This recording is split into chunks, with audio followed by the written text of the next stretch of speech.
Survival Backpack.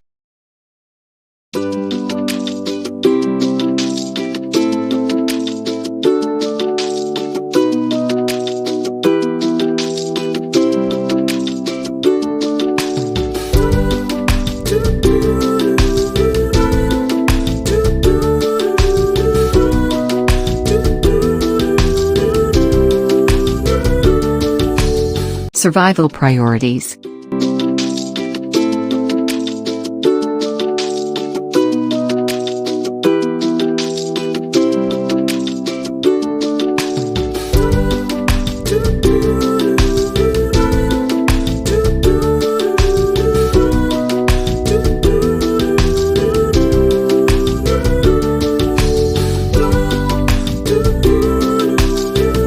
No, water bottle. Water bottle. Okay, yeah. I keep the water bottle at the top of the pack. It is probably the one thing in the pack that gets used the most. Okay? I mean, you go hiking, you're gonna get thirsty. And so keep it, packed so that you can get to what you need easily. The stuff that you don't need so very often, that goes down to the bottom, and so on. Recommend a stainless steel water bottle, not one that's lined or the double wall insulated, types, because I want to be able to boil water in this if necessary. Some people have even said you could cook in this and therefore have the wide mouth. I like the wide mouth just because it's easier to work with. I don't poke myself in the nose quite so much when I'm getting a drink. Bottle brush. Yeah, easier to clean, all of that. Unfortunately, the wide mouth ones are getting harder to find. This netting I put around it because that keeps it from rolling. Like you set it down on a rock and you might, just inadvertently turn away and it's, rolled down off the rock, down the cliff kind of thing. So that kind of helps keep it from rolling. It also cuts down on the shininess of it. But anyway, netting, just for what it's worth, netting is a very valuable survival skill. I'm not going to say any more about that, but learn how to do netting. This holds a quart or a liter. Have a water bottle at least that much. Now for children, probably something a little less. This one is in like 23 to 25 range right now. My thinking is you pull into, let's say you've drank all your water and you're thirsty and you come, you're hiking, going somewhere and you get to a creek and so you build a fire and you use your cook pot and you boil some water. Got to sit there and let it cool so you can take a big drink, boil some more water, fill up your canteen, and so on. And so if I'm able to boil water in my water bottle, then I can boil water. It takes the same amount of time to boil them both. Drink my water, that's full, ready to go, off we take off. This one is available. It's from Blackthorn or something like that. But if you're doing this on a budget, okay, that is just as simple as they come, right? And we have eaten, you can tell this one's been well used. This is just a can, probably that some fruit came in. You want to burn this out, like put the can in the fire and burn it out, then wash it up, and then poke the holes and everything and make the bale. This isn't a full quart. I wish this was. There isn't a can. I wish there was a can size just a little bit larger. Somebody asked if I made this one. The reason I'm hesitating on that is I usually use a thicker wire for this is called a bale, as opposed to the kettle handle. When you're cooking on a fire, the bale is much easier to, like with the digging stick, putting this in and out of the fire. And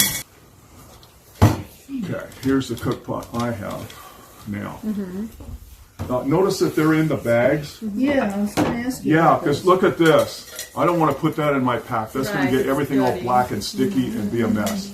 And so putting it in a little bag, this is really nice to fold up and use as a pot holder if I need the pot holder thing.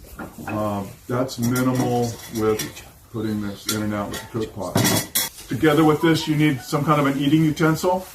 Yes. Okay, these we usually carve on site and then carry them, anyway, this would be another project that you would make if you did the class. This is just a real simple flat and stick spatula.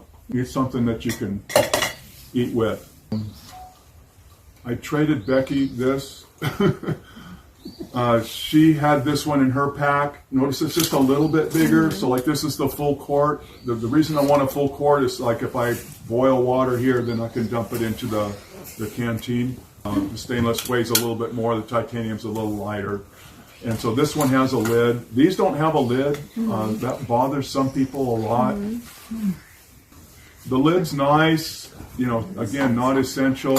I put the bail on this one because it didn't come with the bail. It has these handles. I haven't used this one yet, as you can see. This pack ends up sitting in the car, and so I end up not using it frequently, or the stuff in here. But it has like my favorite equipment is in there. So when I actually start using this, I may take the grinder and grind this off. It's easier to take it off than it is to put it back on. So I'm leaving it on for right now, just because I'm not, totally sure that I want to get rid of it. It's really not in the way. Throws the balance off just a little bit, but no big deal. You want the cook pot about the same depth as it is wide, because there's these little mess kit things that you can get. Have any of you seen those? They're like this big around and so tall, and they have a little kettle inside. It's about this big around, which is nice, but they're only like so deep. The problem with them, and they have a bail too, which works good. But the problem with them, if for some reason all the stuff goes over to one side, they can dump real easy. Notice that this isn't dead space. I'm putting food in here.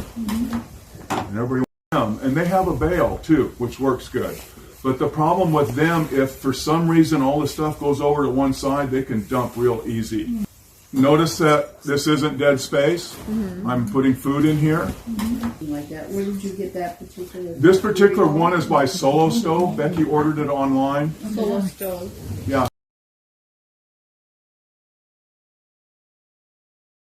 Garlic.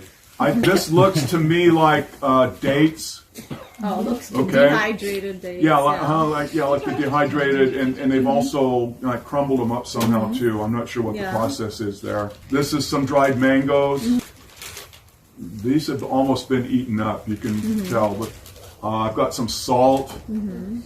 This is hardtack. There is the recipe for hardtack in the book, I believe. I make them smaller and mostly thinner, and I use whole wheat flour rather than the white flour that they use. The basic recipe for this is just flour and water. Okay, a little bit of salt really helps, but if you just got flour and water, you can do it. We talked about the angel feeding Elisha and that being ash cakes. Okay, well this is just ash cakes. You just thin it out and then bake it. This, I would make the dough and then roll it out and then cut it. I use a can, like like a soup can or something like that to cut. It's pretty tough going through, not like a biscuit cutter. I just found the biscuit cutter wasn't strong enough. This one also, you can tell this is more than whole wheat flour. I really like mixing oatmeal with the whole wheat flour. One mix we've used a lot is like 1/3 oatmeal, 1/3 cornmeal, 1/3 whole wheat flour. And so you kind of get the multi-grain thing going on there. Just roll it out to, like flour tortilla thickness, and then bake it until it's this golden brown, and then pull it out and put it on. I put it on racks to cool, and once it's cool, right away bag it up or seal it up, because it will reabsorb moisture from the air. As long as this stays dry, like bone dry, it'll keep Definitely. years and years and years. Yeah. Just if you put oil in it, it's going to go bad sooner. So and the secret too is you make sure you cook them well. If you don't cook them all the way, right, and they're still moist inside, they can mold. So make sure you cook them till they're dry. So because they're dry, they're called hardtack. You don't just bite down on them. I usually break it and get into smaller pieces so I can turn my molars loose on rather than trying to use my front teeth. Soup or something. Has some hardtack here. we made these with the little adventure club that we told you we had.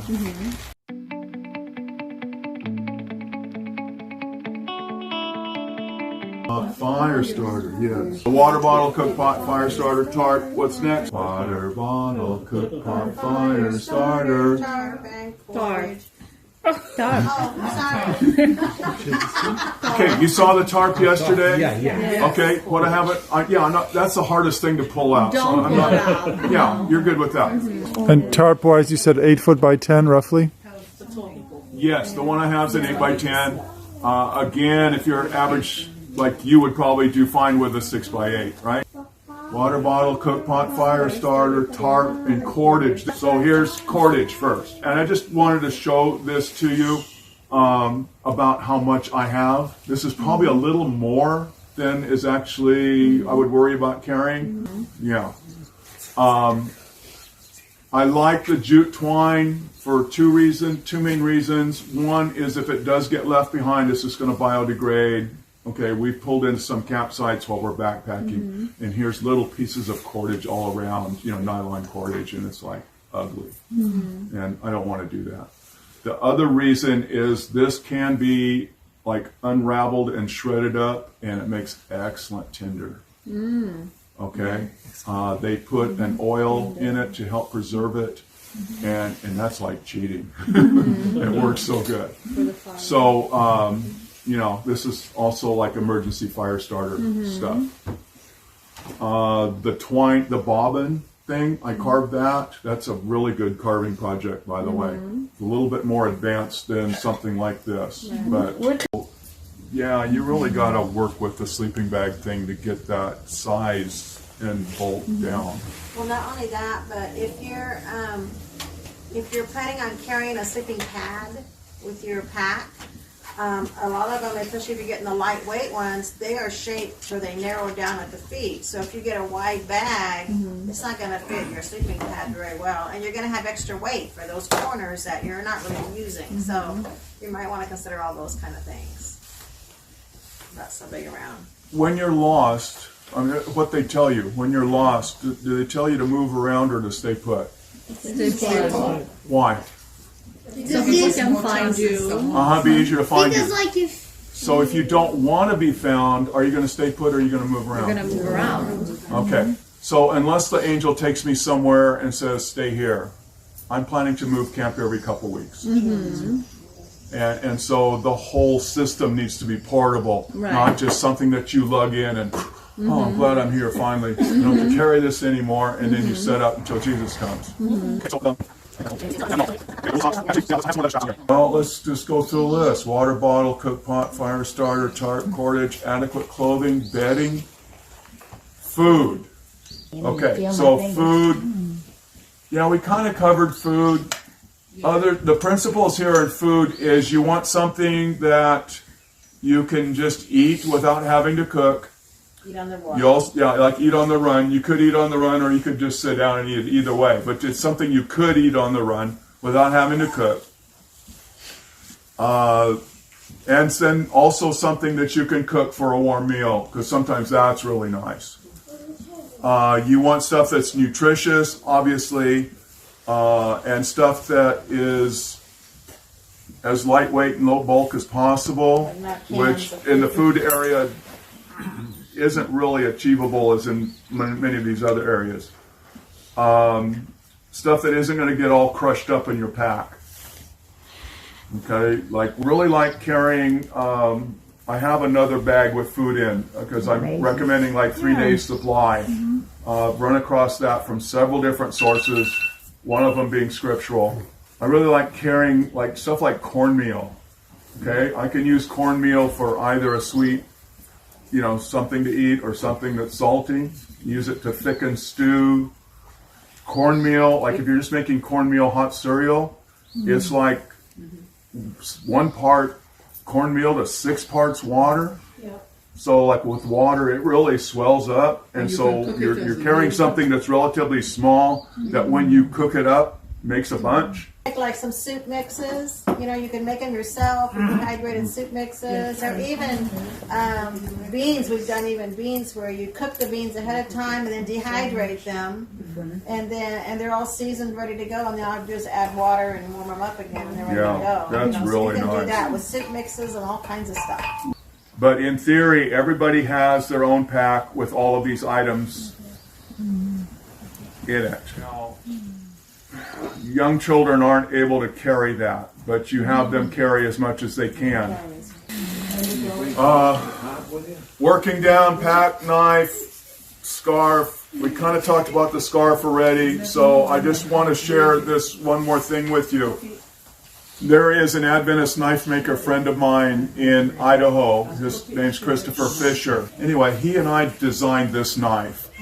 And the goal here was to maximize chopping power and minimize weight. I'm pretty happy with the way this turned out. This one happens to be the prototype, but if you want one of these, he'll make one for you.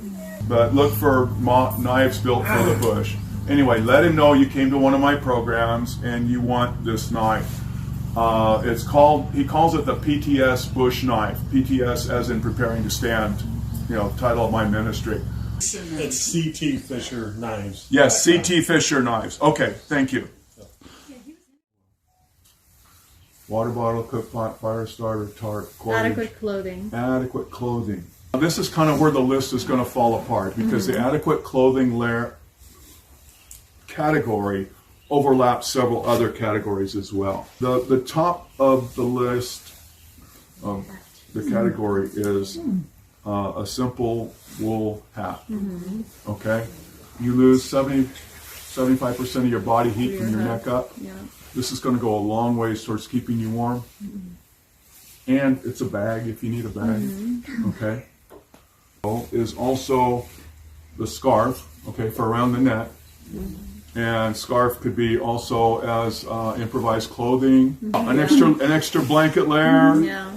Because of the loose weave, it's I've used it for mosquito netting. Improvised pack. If you tie these ends together and tie these ends together, you have a bag with handles. Okay, so like I have a wool one and a cotton one, and a bandana. Because the main reason I carry the bandana is because that's the easiest way to process acorn. Did we talk about that already? No. Okay. Well, you all know what a bandana is. Anybody not know what a bandana is? A kerchief. Yeah, right. This kind of size, lightweight cotton. Okay, so tie the two corners together. You get your acorns. Acorn's one of the main foods that's out there that's relatively easy to get, and that's like clear across North America. Different oaks, different places. They all have tannic acid in them to a certain extent. Some are so mild that you can just eat them straight. Others you have to process. And so I'm going to talk about the ones you have to process, which is like most of them across the continent. Shell them, and I save the shells for poison ivy medicine. Make a hot tea out of that. Apply it to the area. Really helps.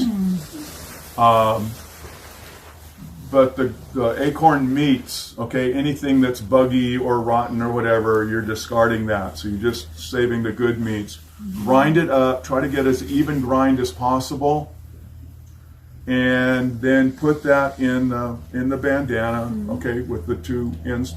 And one person does like this, while the other person pours warm water through it.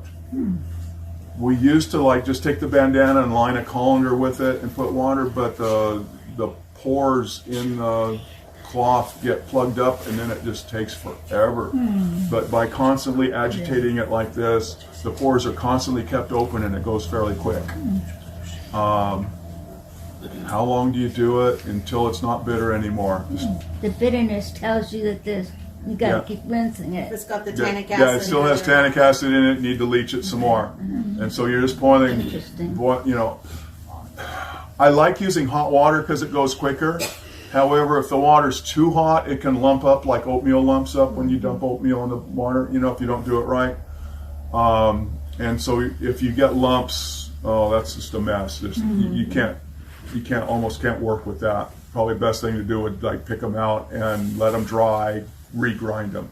You figure out the temperature of the water? Can you tell us that? Oh, If you can put your fingers in it, it doesn't burn you, it's okay to use. yeah. Well, or even just a little bit hotter would probably be all right too. I know, you get up to boiling and then you run the risk of the lumps thing. I would just, I just put your fingers in it. Put your finger in it. Make sure it's just a nice warm. Also, some people will think, well, I can just stand the bitterness and go ahead and eat those like they are. And don't do that because the tannic acid is actually bad for you. So you need to make sure you leach that out before you. And not all acorns are created equal. Some will be very bitter and some will just be a little bit bitter. But you still need to leach it out. Need a model. That's okay. Just stand here in front of the group. Hold your arms out. Come here in front of the group. There we go. I'm going to be able to get behind you. Okay. Now I'm just having you hold your arms out for make this easy. Okay. Now you put your arms down. We'll tie this on your shoulder here. I'll just hold it. We won't worry about tying it and having to untie it, all that. Okay. So like this could be improvised clothing. Not necessarily adequate, but improvised. Now this is all open over here, and so we would just wrap this like that, and then put a belt around it, put a sash around it, and that'll hold it, okay? So, somebody falls in the creek, they need to dry their clothing off. Thank you. In my pack, I essentially have a complete layer. Between what I'm wearing and what I have in my pack, I have 2 complete layers. So like if you're doing the layering thing, okay? I carry a pair of wool socks in this bag. I'll show you the rest of the stuff that's in there in a minute, because obviously it has more than wool socks. So I have wool socks and this wool hat. The layer I'm carrying in the pack is like the warm layer. And then just relying on what I'm wearing for the cooler layer. But if I needed to take my clothes off to wash, I could put that whole layer on. And so, like it's a hat, then scarf around the neck, the wool socks down below. So what about the rest of the body? This is the blanket out of my demonstration pack. It's a little lighter weight. Usually we're doing this in warm weather, and this is pretty warm, okay, the way this works. I'm showing you how to wrap up in this to turn your blanket into a jacket. Is that blue? This is a whole blend. This is one. I have a blanket, so we might have something like this. We got nothing. The idea is that we use this to make a jacket. I'm going to show you. Oh, it's natural leather. Oh, so you put this about the length, and then we'll put this over your chin.